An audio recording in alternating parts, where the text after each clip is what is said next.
How is that sound coming out of her? Hello guys, welcome back! We're going to check out something quite intriguing today. Opera. Yes! But not just any type of opera, Hoàng Mei opera. The female imperial son-in-law, which is actually part of a Hoàng Mei opera TV series starring Han Xiafeng and Li Ping, which first aired in 1986. Let's give it a watch and then we'll analyze and learn more about it, and Valeska will break down some of the vocals of operatic Hoàng Mei opera. 最近忙着开导我想换工作的表弟，整得我更新频率都拉低了。还好我朋友告诉我，还是58同城找工作上岗快，平台实地验证过的普工工作超多，有保障还放心，还能 AI 面试，边聊天边求职，效率超高，24小时不回复平台，直接赔付，工作搞定，还能找房东直接租房，很方便，事事可成，58同城。The set is beautiful. Just to start. Sorry about our set, we're moving. Oh, we've moved.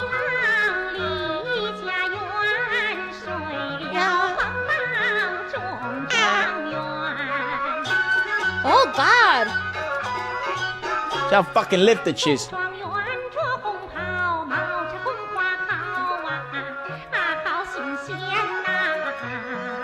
That's incredible. What the heck? And this her singing. Yes. What the f? How?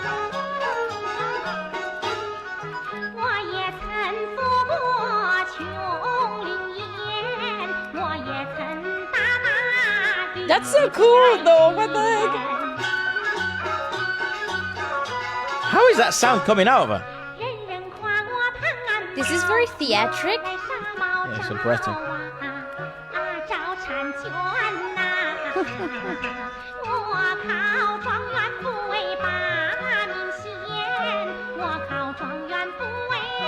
She just loves him. She does. I love her vocal color. It's interesting to hear them so different when they're in the same Setting. Yes.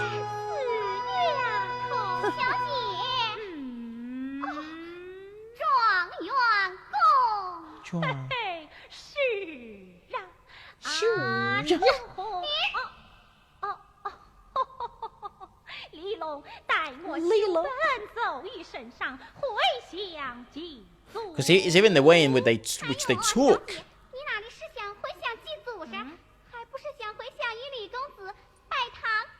They're cute though, no? Yeah, It's charming. it's fucking adorable. Yes.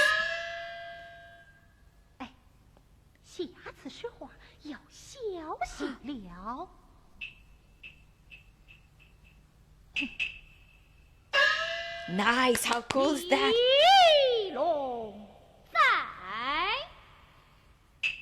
Wow. Cool.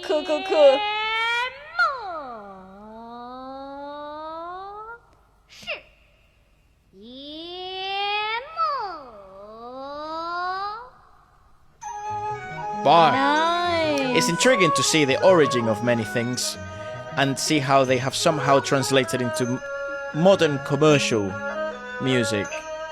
That's why it's so important. Yeah, overall. that's why it's so important for music reviewers like us to learn and watch this type of stuff. And so I go back in time because I feel like a lot of the influences and things that are popular today have a root. Somehow originated from Yes. this.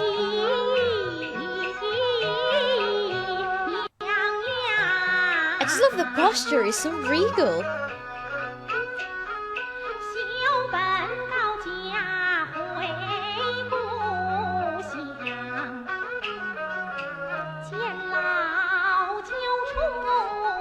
And this is. And I think that's an erhu, maybe? Oh, maybe it could be. I just think these scenes are really difficult to block. They're difficult settings. They're so straight acting too. It's all straight acting through song, yes.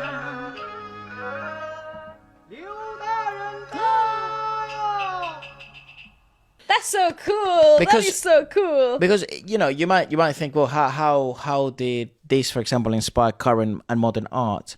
But the kids that are now adults, that are now artists of this current era, they were exposed to this in some way or another. And there's only so many fucking notes. There's only 12. So everyone is influenced by things, and the further you go back, then the more you'll start to understand.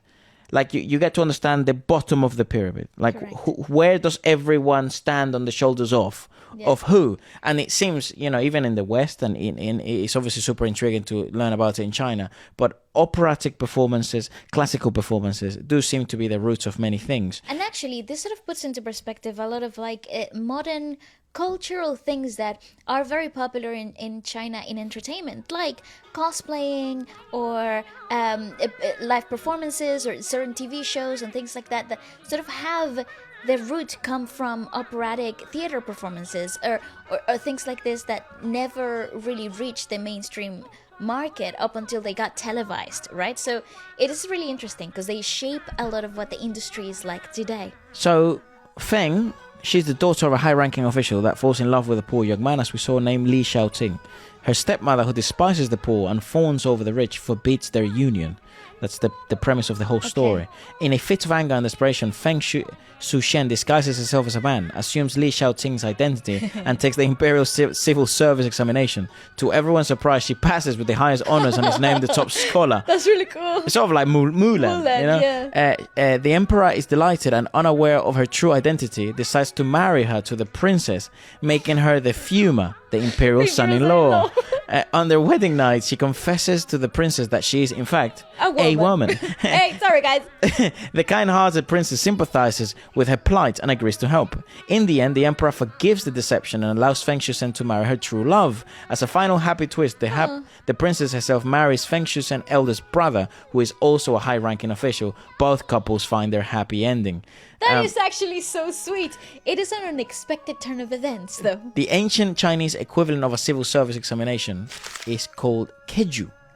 Passing it was the primary path of becoming a government official back then. And then Shang Yuan, the top scoring candidate of the entire imperial examination, equivalent to being the nation's #1 scholar. Okay. And then Fuma is the official title for the husband of an emperor's daughter.